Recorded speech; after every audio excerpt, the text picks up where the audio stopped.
Have you ever caught yourself thinking, I'm such a failure, or I'm never going to be good enough? Those harsh words we say to ourselves can feel all too familiar, can't they? Negative self-talk can hold us back in ways that we don't even realize, impacting our confidence, certainly our mental health, and even our relationships day to day. But what if I told you that you have the power to change that narrative, that you can transform those critical inner voices into thoughts that build you up rather than tear you down? So stay with me, because today I'm going to share 5 practical strategies that you can start using right now to overcome negative self-talk and begin to create a healthier mindset. Hello and welcome back to the Daily Dose. I'm Dr. Lance Garrison. I'm a licensed psychologist with over 20 years of experience, and today we're going to explore something that I think we all struggle with at times, and that's negative self-talk.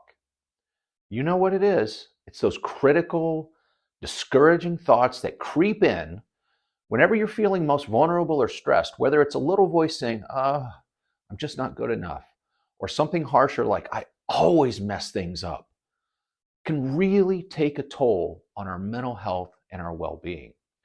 But there is good news, because you don't have to live under the weight of that negative self-talk. You have the power to begin to shift that inner dialogue towards something more supportive, more compassionate, and definitely more empowering. And today I'm going to walk you through what I think are some practical strategies for doing just that. But let's start by understanding what negative self-talk is. And what it is that internal commentary that judges, that criticizes, and undermines us. It can be sneaky too, sometimes so subtle that we don't even realize it's happening. But over time, these thoughts can become patterns, ones that affect how we feel, how we see ourselves, and even how we approach our day-to-day lives. For example, you might notice self-talk when you're working on something really challenging and catch yourself thinking, I'll never figure this out. Or after you make a mistake, you might tell yourself, I'm such a failure. What a loser. This kind of thinking can increase feelings of anxiety and depression and have a negative impact on our self-esteem. But there's an important point. Just because a thought pops into our head does not make it true. Our thoughts are not facts. They're often just stories that we tell ourselves. Sometimes they're not very kind stories. Now, the first step in overcoming negative self-talk is to recognize it. And I don't mean just passively noticing that you're doing it. I mean just really catching it in action. You might think, well, how do I do that? Well, one way is to start paying attention to your thoughts, especially in moments where you're feeling down or stressed. It can help yourself to ask, what was I just thinking? And once you catch a negative thought, try actually labeling it. For example, if you're thinking, I'll never get this right, label it as a negative thought. Because by labeling it, you create a little bit of distance between yourself and the thought. And that makes it easier to challenge or question it later. Now that brings us to the next strategy, which is actually challenging these thoughts.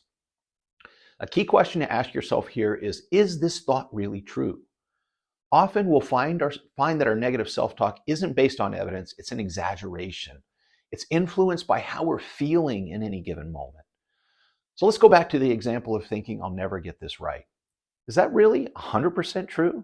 Have there been times where you did figure things out, even if it took some effort? Yeah, probably.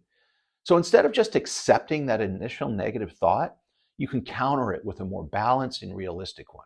Something like, okay, this is challenging, but with some time and some effort, I will figure this out. By challenging the thought, you actually weaken the hold that it has on you. The third strategy is reframing. Once you've recognized and challenged your negative thoughts, it's time to actually replace it with something more constructive. And reframing is about shifting the way you look at a situation without ignoring the reality of what's going on. So let's say that you're feeling overwhelmed at work and your thought is, I can't handle this.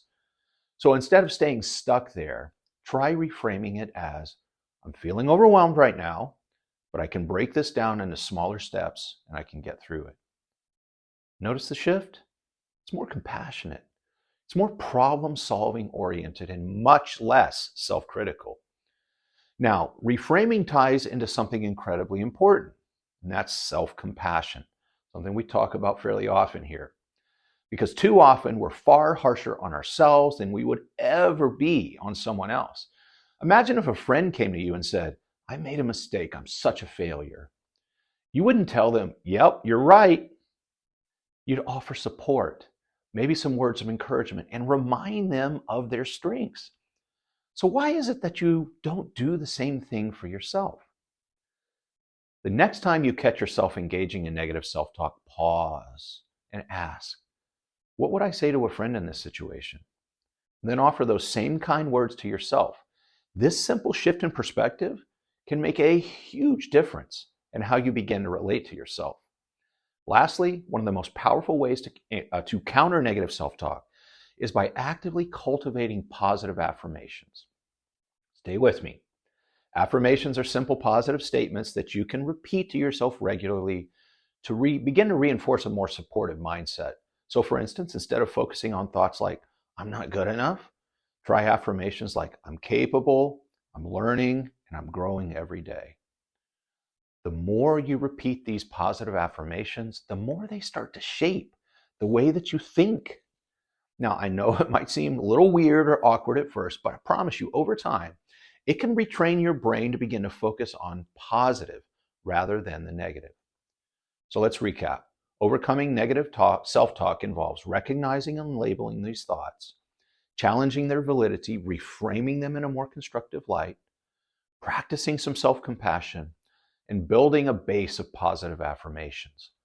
It takes practice and it takes patience, but every time you replace a critical thought with a kind one, you're taking a step towards a healthier mindset. Remember that you have the power. So let's make them empowering. Thanks so much for joining me today. If you found this helpful, don't forget to like the video and subscribe to the channel for more content on mental health and well-being. And feel free to share in the comments below. What's one negative thought that you've noticed in yourself? And how do you plan to reframe it? Take care, and until next time, be well.